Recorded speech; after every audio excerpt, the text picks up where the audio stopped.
Did you remember that? In New York, they wanted the ideal medical marijuana owner is an ex-convict who went to prison or got in trouble for marijuana.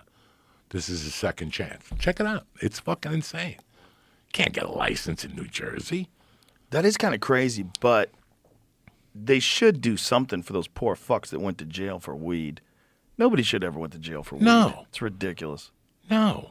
It's a ridiculous thing to put people in jail for. Well, And you put people in a cage for that, especially while everything else is okay. Doesn't make any sense. Look what you're finding out now. Look at this guy today. I got in the Uber fresh out of smoking a fucking joint of this shit this morning. Thank God the guy was Cuban. When they send you the Uber name, the guy's name was Antonio. I go, he's Cuban. Got in the car. I was in the car 2 minutes. He goes, oye, lo que está fumando, coño. He goes, what is that shit? And I just gave him the canister. I go, smell this. He's like, wow. And this is a guy that's been in this country for 10 years. And he said to me, I don't know what the fuss is about this. This is a magical herb. Yeah. People don't realize when you smoke this, pains go away. You start thinking clearer. He goes, it takes time. And there's a fucking Uber driver telling me this shit. Yeah. And I asked him, how do you know about this stuff? He goes, in Cuba, we were growing weed. Really? But it was outdoor weed. You couldn't get, wasn't that strong, and sometimes they bring it from Jamaica. That's what he was saying. We were getting Cuba weed from Jamaica because, the soil is done in Cuba. Really? Well, they're complaining about cigars. These cigars aren't tasting the same. They said that the fucking soil has just been abused. There's no nourishment. Right. This guy was telling me today it costs more for a pack of chicken in Cuba than what it does in the United States. A gallon of gas costs more in Cuba than what it does right here in Austin. Well, it makes sense. It makes sense. You have to have infrastructure. You have to have capitalism. You have to have people competing. That whole communism thing doesn't work. And the thing is, like, the thing that the people that love communism point to, they're like, yeah, but we put an embargo on Cuba. Like, what if we didn't do that? Like, what? Yeah. It's still a dictatorship. Like, it still is. You get told what you're doing with your life. You don't want that. Nobody wants that. You might think that that is better because there's no rich people. If that's what you're thinking, you're missing everything, because that means everybody's poor. You don't want everybody to be poor. You want everybody to have a chance to be well off. That's what you have here.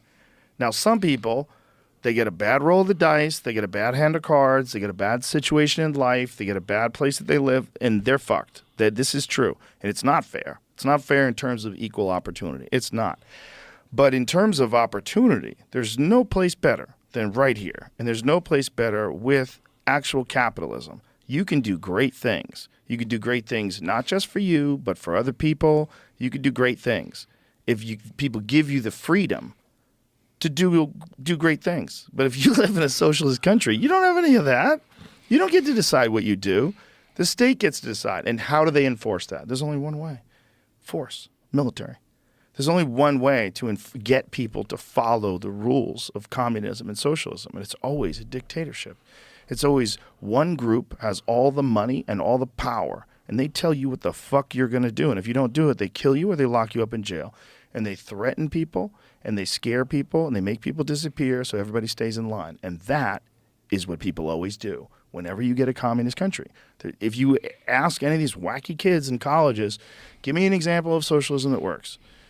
They'll give you like socialist programs, or countries like some Norwegian countries that have a lot of socialist programs that are really good countries. They have really good health care, really good education. You pay a lot in taxes, but it goes a long way.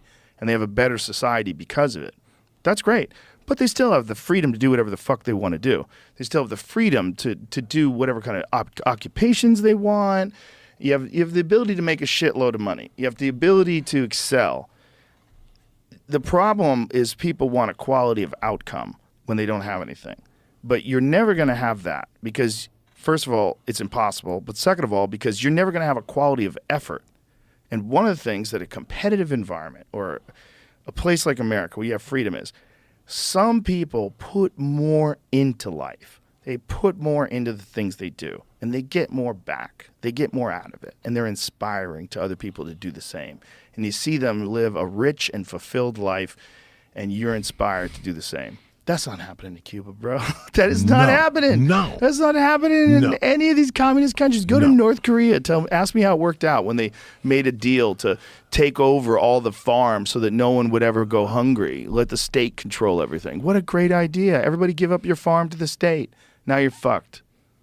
That's the beauty, as somebody who knew that other side, not from living it, but just from hearing the stories. It makes you appreciate this so much more. Yeah. That, listen, you could fall into place in this country, or you don't need a ceiling over your income. This is the greatest thing about this country. It's like when I first got out there, I always worked on commission, Joe. I don't want your hourly wage. Shove that up your fucking ass. I'm going to come here and prove myself. You want me to sell cars? I'll sell cars. Want me to sell doors or signs? I'll sell them, but I'm doing it on commission.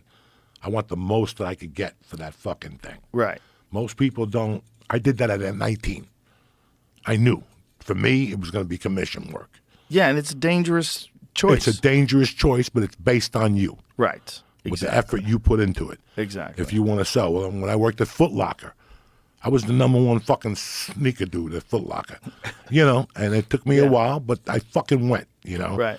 And then when I started selling cars, again, I went for it because I loved it. I learned about salesmanship. I learned about human nature. Yeah. I learned that you have to mail letters to people. Those are the guys. I know they're not going to buy a car, but if you send 100 letters, 3 people have to buy a fucking car. So you're working on all numbers. You know? The United States is a beautiful fucking place because a guy like me could write a book. Think about that. Yeah. A guy like me could, went to prison. I didn't get Social Security when my mother died because she worked under a fucking alias. Everything got beat up on me. But let me tell you what's about to happen.